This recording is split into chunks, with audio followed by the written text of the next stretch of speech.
एक योद्धा जो सदियों से अपनी पहचान छुपाकर शांत बैठा था, लेकिन जब स्वर्ग के देवताओं ने एक ऐसी तिलिस्मी मशीन बनाई जिसने हर जीव की तकदीर को अपना गुलाम बना लिया, तो उस योद्धा को फिर से अपने हथियार उठाने पड़े और आना पड़ा अपने उस मंकी किंग वाले अवतार में। लेकिन उसे अंदाजा नहीं था कि मुकद्दर की इस जंग में उसका सामना ऐसे देवताओं से होने वाला था जिनसे जीत पाना उसके लिए नामुमकिन हो जाएगा। मगर जब इस जंग में उसने अपनों को खोया तो उसके अंदर धधक गई वो आग जिसके आगे वो देवता भी कांपने लगे। ये कहानी है उस अमर योद्धा की जिसका नाम था सुन वुकोंग।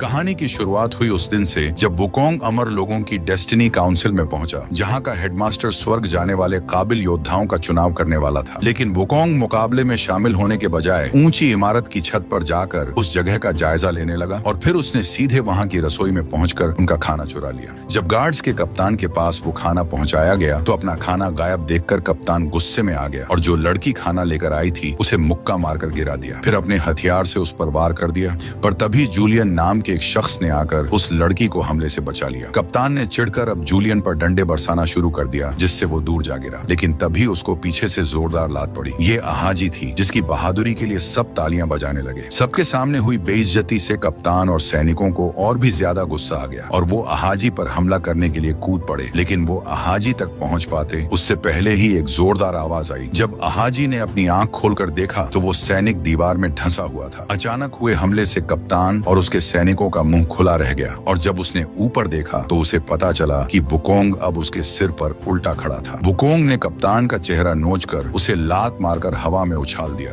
हालात बिगड़ते देख और भी सैनिक वहां आकर वुकोंग को घेरने लगे। वुकोंग ने अपने सिर को जोर से हिलाया और उसके कान से लावा निकलने लगा। ये लावा उसके जादुई हथियार एक दहकती छड़ी में बदल गया। जैसे ही सैनिकों ने धावा बोला, वुकोंग ने अपनी छड़ी से आग का ऐसा विस्फोट किया जिससे सारे दुश्मन झटके से पीछे जा गिरे। जब स्वर्गीय सेना की जनरल को इस भयंकर लड़ाई की खबर मिली तो उसने अपने सबसे खास योद्धा तिएन को आदेश दिया कि वो जाकर वुकोंग को काबू में करे। वुकोंग अब उन जमीन पर पड़े सैनिकों को देखकर मुस्कुरा रहा था, पर तभी तिएन के उड़ते हुए खंजरों की आवाज सुनकर वुकोंग तिएन की तरफ मुड़ा। लेकिन तिएन ने बिना कुछ बोले अपने खंजरों से उस पर हमला कर दिया। उसके अनगिनत धारदार हथियार हर दिशा से वुकोंग पर वार करने लगे, लेकिन उन वारों को वुकोंग ने अपनी फुर्ती से आसानी से रोक लिया। जब तिएन को सीधा हमला करना मुश्किल लगने लगा तो ब्लेड मास्टर ने खंजरों से एक खौफनाक बवंडर बना दिया। इस तूफान से निकलने का कोई रास्ता न देख वुकोंग ने अपना डंडा जमीन पर मारा और उसे अपनी शक्तियों से आग से धधका दिया, जिससे उसकी छड़ी का आकार इतना बढ़ने लगा कि वो छत तक जा पहुंची। फिर वुकोंग ने अपने उस भारी हथियार को एक जोरदार लात मारी जिससे वो सीधा तिएन के बनाए उस तूफान को चीरते हुए उसकी तरफ गिरने लगा। तिएन जैसे ही इस हमले से बचा, वुकोंग ने वो विशाल छड़ी पकड़कर उसकी तरफ घुमा दी। तिएन हवा में छलांग लगाकर फिर से बच निकला, लेकिन अब वो खतरनाक हमला अहाजी की तरफ बढ़ रहा था। वो अहाजी को रास्ते से हटने के लिए चिल्लाने लगा, लेकिन अहाजी बिना किसी परवाह के वहां खड़ी रही। तभी अचानक वो डंडा एकदम से रुक गया और ऐसा लगा जैसे अहाजी ने सिर्फ एक उंगली से उसे रोक लिया हो। लेकिन दरअसल वहां एक और शख्स मौजूद था जो लड़की को बचाने के लिए उस हमले को रोके खड़ा था। अहाजी ने उसे अर्लेंग नाम से पुकारा। इसके बाद अर्लेंग ने वुकोंग का डंडा जमीन पर दे मारा और अपने ताकतवर दिव्य शक्तियों वाले हाथ को पीछे करके एक ऐसा मुक्का जड़ा कि वुकोंग का विशाल हथियार टूटकर वापस उसी छोटी छड़ी में बदलने लगा। वुकोंग ने भी अब गुस्से में आकर आखिरी हमले के लिए छलांग लगाई, पर अर्लेंग ने बिजली जैसी रफ्तार के साथ फिर से एक जोरदार मुक्का मारा और उस एक ही वार से वुकोंग हवा में उड़कर दूर जा गिरा और बेहोश हो गया। इसके बाद गार्ड्स ने वुकोंग को जेल में डाल दिया। अर्लेंग भी वही बेड़ियों में कैद था। दूसरी तरफ अहाजी ने जनरल के पास पहुंचकर शिकायत की कि आखिर अर्लेंग को जेल क्यों हुई, उसने तो बस लड़ाई को रोका था। दरअसल अहाजी उस जनरल की ही बेटी थी, पर उन दोनों के रिश्ते में दरारें थीं क्योंकि वो अपनी माँ की तानाशाही और क्रूरता वाली आदत से नफरत करती थी।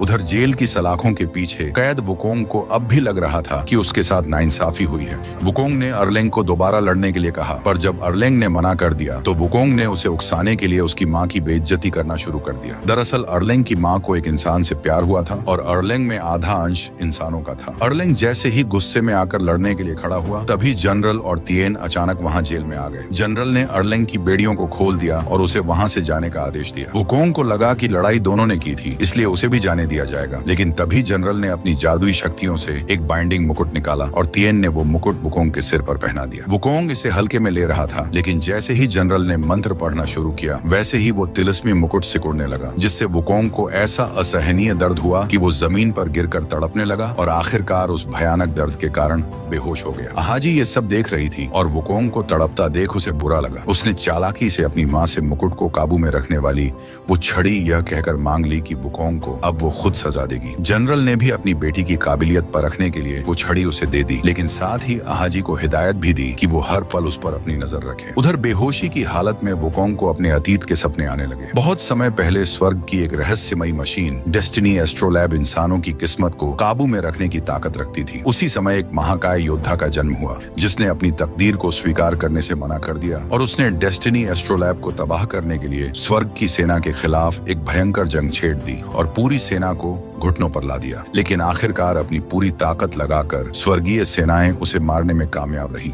और उसके शरीर के टुकड़ों को पूरी दुनिया में बिखेर दिया, जो आगे चलकर फ्लावर माउंटेन बना। उसके हार्ट स्टोन से मंकी डीमन पैदा हुआ, लेकिन डेस्टिनी एस्ट्रोलैब ने उस योद्धा का अंश भांप लिया और पूरे फ्लावर माउंटेन को तबाह कर दिया। पर वो मंकी जिंदा बच गया था। एक बूढ़े देवता ने उस पर रहम खाकर उसे मौत के मुंह से बचा लिया और उसकी सारी शक्तियों को एक इंसानी रूप के भीतर कैद कर दिया ताकि उसे बाकी देवताओं के गुस्से से सुरक्षित रखा जा सके। उस बूढ़े देवता ने उसे वुकोंग नाम दिया। वुकोंग ने कसम खाई कि वो स्वर्ग से अपना बदला लेगा और डेस्टिनी एस्ट्रोलैब को तबाह कर देगा ताकि सभी इंसानों को उनकी किस्मत की जंजीरों से आजाद कर सके। उसी वक्त जनरल अर्लेंग को समझाती है कि उसकी इंसानी भावनाएं ही उसे अपनी तीसरी आंख खोलने से रोक रही हैं, जो उसे अपार और विनाशकारी शक्तियां दे सकती थी। अपनी माँ और अहाजी के लिए अपने प्यार को हमेशा के लिए भुलाकर ही वो सच में एक ताकतवर देवता बन पाएगा। जब वुकोंग की आंख खुली तो उसने खुद को अहाजी के सामने पाया। उसे लगा कि वो अब आसानी से उस मुकुट को हटा लेगा, लेकिन जैसे ही उसने कोशिश की वो मुकुट फिर से चमकने लगा और वो भयानक दर्द फिर लौट आया। जब उसे पता चला कि अब अहाजी ही उस मुकुट को काबू में कर रही थी तो वो गुस्से में अहाजी पर चीखने लगा। पर जैसे ही अहाजी ने वो राजदंड निकाला, वुकोंग ने पुराने दर्द को याद करके तुरंत उसके सामने घुटने टेक दिए। हालांकि ये वुकोंग की चाल थी ताकि जब अहाजी पास आए तो वो उससे वो छड़ी ले सके। लेकिन जब वो अहाजी के करीब आया तो उसने नोटिस किया कि अहाजी का दिल बहुत तेजी से धड़क रहा था। अब इन दोनों के बीच कुछ नया इमोशन जन्म लेने लगा था, लेकिन उसके लिए इस पनपते एहसास से भी कहीं ज्यादा अहम अपना वो अटूट वादा था जिसे पूरा करने की खातिर उसने देवताओं की इस सल्तनत में कदम रखा था। वो अब अपनी मंजिल के बहुत करीब था, क्योंकि अब यहाँ का वो हेडमास्टर सभी छात्रों को स्वर्ग की उसी रहस्यमयी मशीन को दिखाने ले जा रहा था। रास्ते में उन्होंने एक ऐसे पुल को पार किया जो देवताओं के इस लोक को इंसानी दुनिया से अलग करता है, और अगर कोई गलती से भी नीचे पानी में गिर गया तो उसकी सारी शक्तियां खत्म हो जाएंगी। आगे जाकर हेडमास्टर ने अपनी जादुई चाबी से उस सुरक्षित जगह का दरवाजा खोला और वो आखिरकार वहां पहुंच गए जहां वो अद्भुत मशीन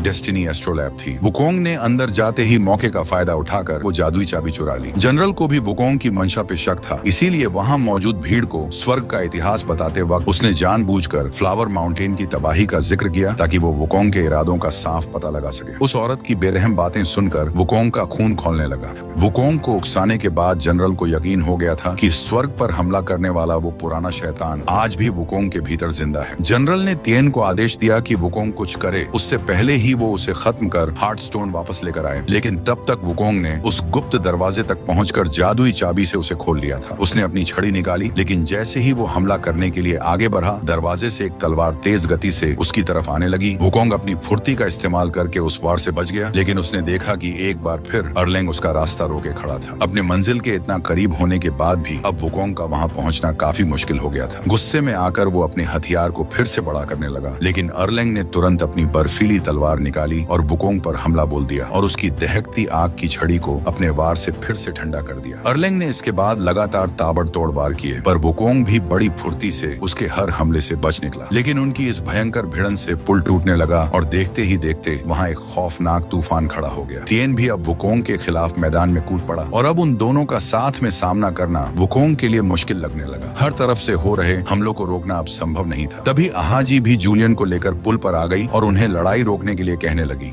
पर खुद को घिरा पाकर वुकोंग ने पूरी ताकत लगाकर अपनी छड़ी को जमीन पर मारा और फिर उसे इतना विशाल कर दिया कि वो पूरा पुल ही बिखर गया और वो सभी उस पुल से नीचे उस शक्ति खींचने वाले पानी में जा गिरे, जहाँ एक एक करके उन सब की दिव्य शक्तियाँ सौंख ली गई। यहाँ से निकलकर अब वो पूरा गुट उस भारी भरकम हथियार के साथ आसमान चीरते हुए सीधा इंसानी दुनिया की उसी जगह जा गिरा जो कभी फ्लावर माउंटेन हुआ करती थी। होश में आते ही उन तीनों ने फिर से एक दूसरे से लड़ने के लिए अपने हथियार उठाने की कोशिश की, लेकिन जब वो हथियार उनसे हिल भी नहीं पाए तो उन्होंने एक दूसरे पर घूंसे बरसाना शुरू कर दिया। पर जल्द ही उन्हें समझ में आ गया कि डेस्टिनी ब्रिज को पार करते ही उनकी सारी दिव्य शक्तियां रफू चक्कर हो चुकी थी। उस घर के बाहर अब उस गांव के लोग भी इकट्ठा होकर हमले के लिए आगे बढ़ने लगे, क्योंकि उन्हें लगता था कि आसमान से आई हर चीज उनकी दुश्मन है। घर के अंदर वो तीनों अब भी एक दूसरे से भिड़ रहे थे। तभी जूलियन ने एक तीर मारा जिससे तेजी से बर्फ जमने लगी। वह उन्हें अपना क्रॉस बो दिखाने लगा जो बिना किसी जादुई ताकत के काम करता था, लेकिन तीनों ने फिर से लड़ाई शुरू कर दी। उनकी ये जंग तब रुकी जब गांव के ऊपर एक काला साया मंडराने लगा और अब वो गांव वाले अपनी जान बचाकर घरों में दुबकने लगे। दरअसल ये काला साया एक दानव था जो रोज सब कुछ तहस नहस करने के लिए आ धमकता था। वो बादल जैसा दिखने वाला राक्षस लोगों को एक एक करके दबोचने लगा। तिएन की नजर बाहर एक मासूम बच्चे पर पड़ी और उसे तब हैरानी हुई जब एक औरत ने उस बच्चे की जान बचाने के लिए अपनी जान की बाजी लगा दी। वो उनकी मदद के लिए अपनी पूरी रफ्तार से दौड़ा, उस बच्चे को अपनी गोद में उठाया और उन दोनों को अंदर सुरक्षित जगह तक पहुंचा दिया। पर तभी वो क्लाउड डीमन उसे जकड़कर अपनी तरफ खींचने लगा। इससे पहले कि वो राक्षस उसे पूरी तरह निगल जाता, एक हाथ उसकी तरफ बढ़ा और उसे रोक लिया। ये वुकोंग था जो अब अपने दुश्मन की भी अच्छाई देखकर उसकी जान बचाने लगा। अब अर्लेंग ने भी फुर्ती दिखाते हुए उसे थाम लिया, लेकिन अपनी शक्तियों के बिना वो सब मिलकर भी उस क्लाउड डीमन के सामने कमजोर पड़ने लगे। तभी अहाजी ने जूलियन के बनाए उस बर्फीले तीर से क्लाउड डीमन पर हमला कर दिया, जिससे उस दानव में बर्फ जमने लगी और वो पीछे हटने को मजबूर हो गया, लेकिन पत्थरों से टकराकर वो तीनों बेहोश हो गए। अगली सुबह जब वुकोंग की आंख खुली तो उसने देखा कि अहाजी ने उसे रस्सियों में जकड़ रखा है ताकि उनके बीच फिर से कोई लड़ाई ना हो। अहाजी ने वुकोंग और अर्लेंग को समझाया कि उन्हें इन गांव वालों की मदद करनी ही होगी, क्योंकि इन बेचारों ने बहुत दुख सहे हैं और वे उन्हें स्वर्ग से आए फरिश्ते मान रहे हैं। अर्लेंग को भी एहसास हो गया था कि उनकी मदद के बिना ये पूरा गांव तबाह हो जाएगा, लेकिन वुकोंग ने पहले तो अपनी अकड़ में उनकी मदद करने के लिए मना कर दिया।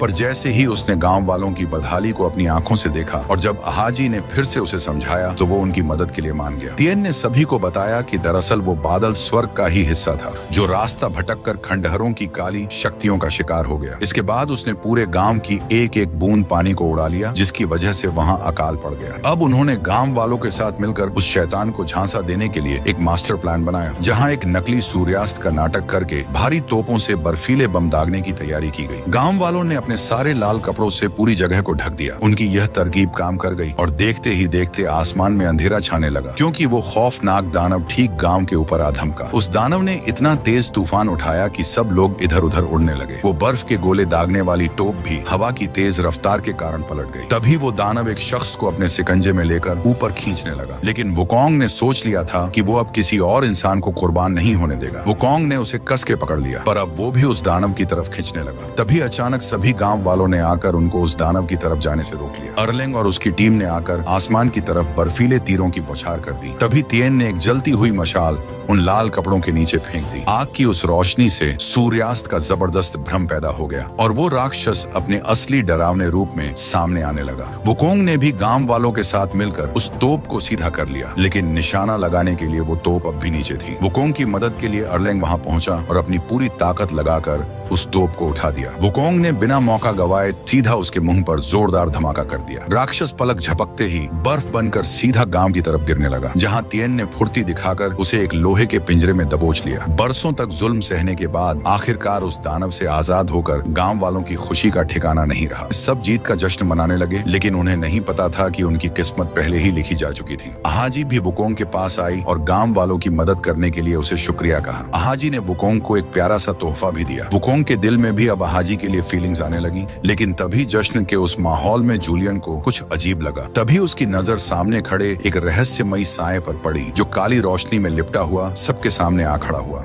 उसने जूलियन पर ऐसा हमला किया कि वो सीधा एक घर से जा टकराया। फिर उस रहस्यमयी शख्स ने हवा से बर्फ के हथियार बनाकर गोलियों की तरह जूलियन पर दाग दिए। लोग अपनी जान बचाने के लिए भागने लगे, लेकिन जिस घर में वो बचने के लिए छुपे वही वो बेरहम शिकारी भी भीतर घुस गया और उन मासूमों पर भी अपनी बर्फ की गोलियां दाग दी। तिएन ने उनकी मदद करने की कोशिश की, लेकिन वो हत्यारा उसके रास्ते में आ गया और उसके पूरे बदन को बर्फ के नुकीले टुकड़ों से छलनी कर दिया। वुकोंग को जब खतरे का एहसास हुआ तो वो भागते हुए वहां पहुंचा, पर वहां का नजारा देख उसके होश उड़ गए, क्योंकि हर कोई मारा जा चुका था। अर्लेंग ने वहां पहुंचकर जब वो मंजर देखा तो वो सन्न रह गया। वहीं पर अधमरी हालत में पड़ा जूलियन भी था, जिसने गांव वालों को न बचा पाने का मलाल लिए अपनी आखिरी सांसें तोड़ दी। उसी वक्त कई और हत्यारे बाहर आ गए। उन्हें देखकर वुकोंग ने अपना आपा खो दिया और अपने साथियों की मौत का बदला लेने के लिए उनकी तरफ बढ़ने लगा, लेकिन लेकिन उन्होंने वुकोंग पर बर्फ की गोलियों की बौछार कर दी, जिससे वो जख्मी होकर जमीन पर गिर पड़ा। तभी वहाँ जनरल भी आ गई। वो कहने लगी कि किस्मत के आगे तुम्हारी हर कोशिश बेकार है, क्योंकि इन लोगों की मौत पहले ही लिख दी गई थी। अहाजी भी दौड़कर घायल वुकोंग को अपनी माँ से बचाने के लिए वहाँ आई, लेकिन अपनी शक्तियों के बिना वो सब अब बेबस थे। जनरल ने अब एक आखिरी वार किया और वो जगह जो कुछ पलों पहले खुशी में डूबी थी अब अंधेरे में खो गई।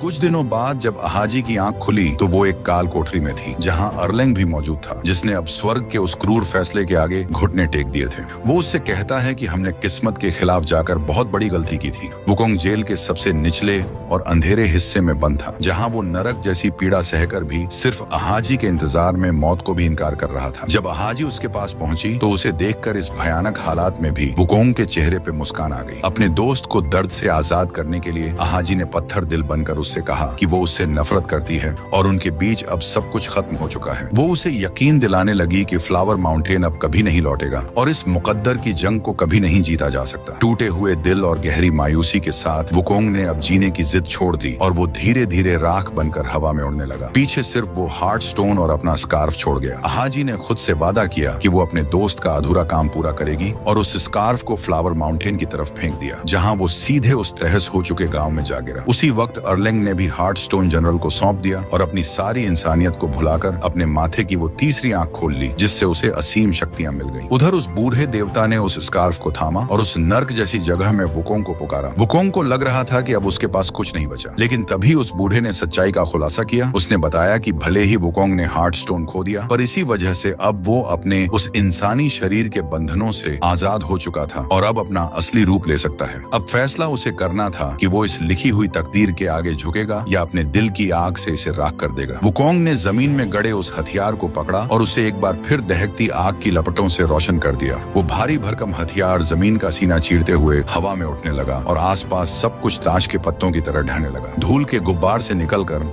अब वुकोंग ने मंकी डीमन का असली रूप ले लिया और उसकी छड़ी भी अब इस ताकत से धधकने लगी। वुकोंग ने अब उस क्लाउड डीमन को भी आजाद कर दिया। वुकोंग का ये रूप देखकर वो दानव भी उसके सामने रुक गया और एक वफादार साथी की तरह उसे अपनी पीठ पर बिठाकर देवताओं की उस नगरी की तरफ उड़ चला और वुकोंग सीधा स्वर्ग में एक मिसाइल की तरह उतरा। इतना तेज कंपन हुआ कि सब कुछ हिल गया। गड़बड़ महसूस होते ही अंदर खड़े कप्तान ने उसे सामने आने को कहा, लेकिन उसे नहीं पता था कि वो अपनी मौत को बुला रहा था। तभी छत चीरकर वुकोंग की छड़ी उनके सामने आ गिरी। वो कुछ कर पाते उससे पहले ही एक भयंकर धमाका हो गया और सारे गार्ड्स हवा में उड़ गए। कप्तान भी सीधा जमीन पर आ गिरा। तभी धूल के गुब्बार के बीच से निकलते हुए वुकोंग ने खुद को स्वर्ग के बराबर घोषित किया। वो अब पूरी तरह अपने असली अवतार में आ चुका था। वुकोंग ने अपनी छड़ी एक सैनिक की तरफ फेंकी जो तुरंत चकनाचूर हो गया। फिर उसने एक जंगली जानवर की तरह उन पर हमला करना शुरू कर दिया। वो एक एक करके उन्हें चीरने लगा। उसका हर एक वार उनके लिए मौत लेकर आ रहा था। गांव में मारे गए लोगों का बदला लेते हुए वुकोंग उनको टुकड़ों में बिखेर देता है। उसके अंदर का जानवर अब बाहर निकल आया था, लेकिन अब और भी ज्यादा सैनिक वहां आकर उसे चारों तरफ से घेरने लगे। पर तभी उन सैनिकों को धूल बनाते हुए तिएन भी वहां वुकोंग की मदद के लिए आ पहुंचा। अब उन दोनों की फुर्ती और ताकत के आगे वो पूरी सेना भी कम लगने लगी और वो सैनिक चंद पल्लों में ही खत्म होने लगे और वो पूरी सेना धूल में बदल गई। उसी समय अहाजी ने भी मौका देखकर अपनी माँ के इरादों को नाकाम करने के लिए डेस्टिनी एस्ट्रोलैब पर वार कर दिया, ताकि वो उसे हमेशा के लिए खत्म कर सके। जनरल के लिए वो मशीन अपनी बेटी से भी ज्यादा जरूरी थी। मशीन खराब करने से रोकने के लिए उसने अहाजी का गला पकड़कर उसकी छाती पर जबरदस्त ताकत के साथ वार किया। अहाजी दीवार से टकराती उससे पहले ही वुकोंग और तिएन दीवार तोड़कर कमरे में पहुंचे और वुकोंग ने अहाजी को पकड़ लिया। तिएन ने भी जनरल पर हमला कर दिया, लेकिन जनरल ने एक जादुई कवच बनाकर उसके सभी वारों को रोक लिया। तिएन ने अब अपनी सारी ताकत लगाकर आखिरी हमला किया, पर जनरल ने उन्हीं ब्लेड्स को वापस उसकी ओर फेंक दिया और फिर एक जवाबी हमला करके उसे एक दीवार पे दे मारा। जनरल का ये भयानक वार तिएन के लिए जानलेवा साबित हुआ और वो धूल बनकर इस दुनिया से गायब हो गया। अहाजी भी अब मौत के करीब थी। वो अब बस वुकोंग के साथ अपने आखिरी पल बिताना चाहती थी। दोनों ने आखिरी बार एक दूसरे को किस किया और अहाजी का शरीर धीरे धीरे हवा में गायब होने लगा। वुकोंग अब अपना सब कुछ खो चुका था। अपनी आंखों में आंसुओं के साथ उसने अहाजी का मुकुट उठाया और उसे अपने हथियार पर लपेट दिया। फिर सबकी मौत का बदला लेने के लिए वह जनरल की ओर बढ़ने लगा।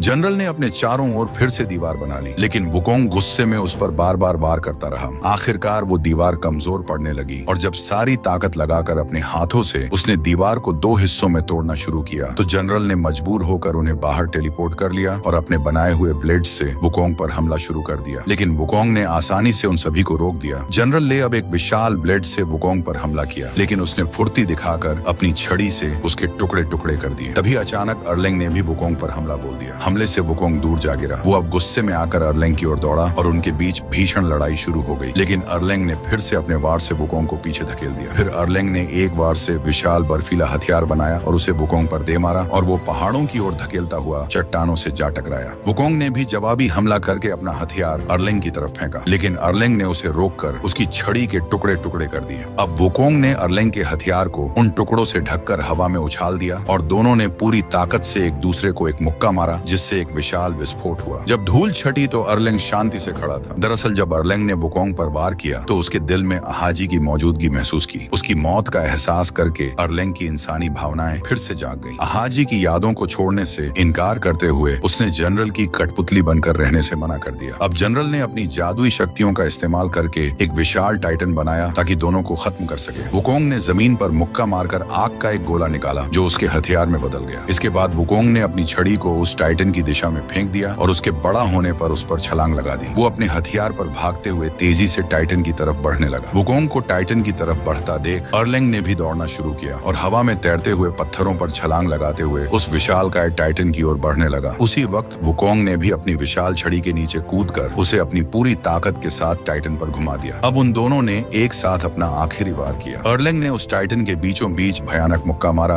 और वुकोंग ने अपनी विशाल छड़ी से उसके सिर पर सीधा वार कर दिया। उस वार ने टाइटन के सिर के 2 हिस्से कर दिए और उसके अंदर मौजूद जनरल भी उस ऊर्जा से फटने लगी। आखिरकार जनरल और डेस्टिनी एस्ट्रोलैब को खत्म करने के बाद वो दोनों फिर एक दूसरे के सामने खड़े थे। अर्लेंग ने वुकोंग को कहा कि इस बार अहाजी ने उसे बचा लिया, लेकिन अगली बार जब वे मिलेंगे तो उनके बीच मौत की लड़ाई होगी। इसके बाद वो दोनों अपने अलग अलग रास्तों पर निकल पड़े। अर्लेंग स्वर्ग की सेना का नया जनरल बना और वुकोंग ने उन सब लोगों को इकट्ठा किया जो अपनी किस्मत स्वीकार नहीं करना चाहते थे और देवताओं के खिलाफ एक ऐसा युद्ध छेड़ा जो सैकड़ों वर्षों तक चला।